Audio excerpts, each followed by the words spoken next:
Okay, here we have my clean glass jars that are each a gallon. I'm pouring boiling hot water into each of these jars.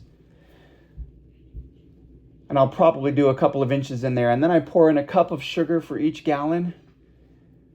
And you see how it kind of looks cloudy there? Once I start to stir it, it dissolves the sugar in. And this is the deception of some of our sodas that we might not think have a lot of sugar.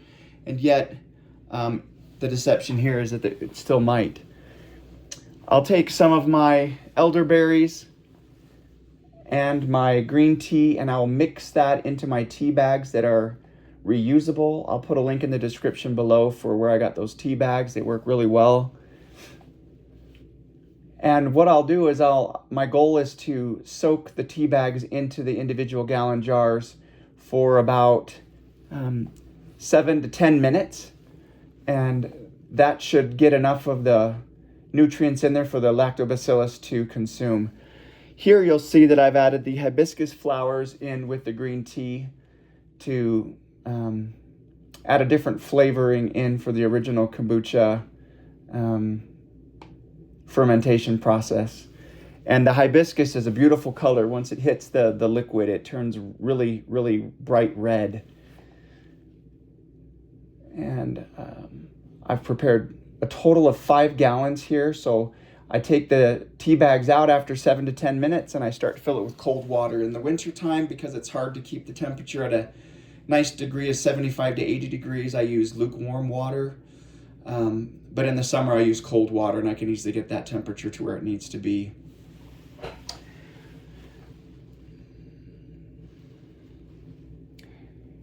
And here you'll see in the initial step,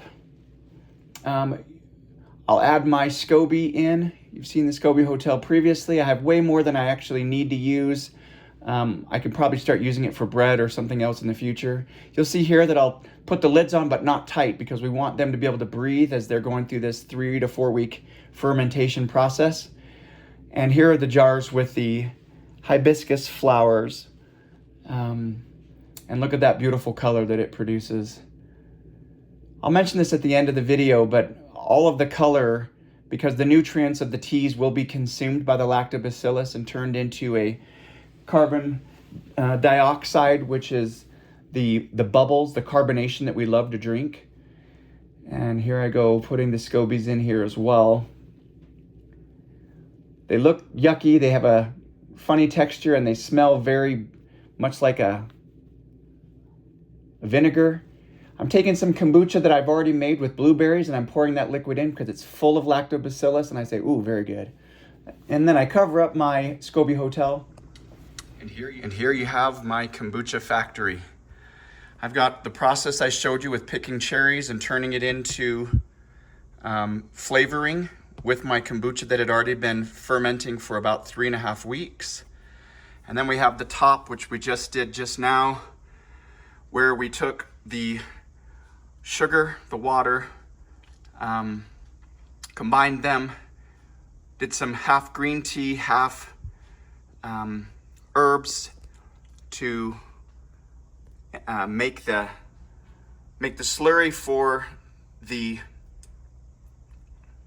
Scoby, this organism looking thing here, to go in here and consume this. So if you look right now and you see the color of the liquid, it won't stay that color. It will get much clearer because the bacteria, the healthy bacteria, the gut bacteria we're looking for, will consume that and turn it into a different product altogether. There's my Scoby Hotel, and another one I have that's a 2-gallon. I won't do today, but I'll probably start processing that in about 2 weeks to offset the growth of this and the consumption and the consumption of everything that's in here flavoring currently. This has 2 more days. This will be here for 3 to 4 weeks. I'll start this in a week and a half or 2 weeks to get another 4 gallons of kombucha.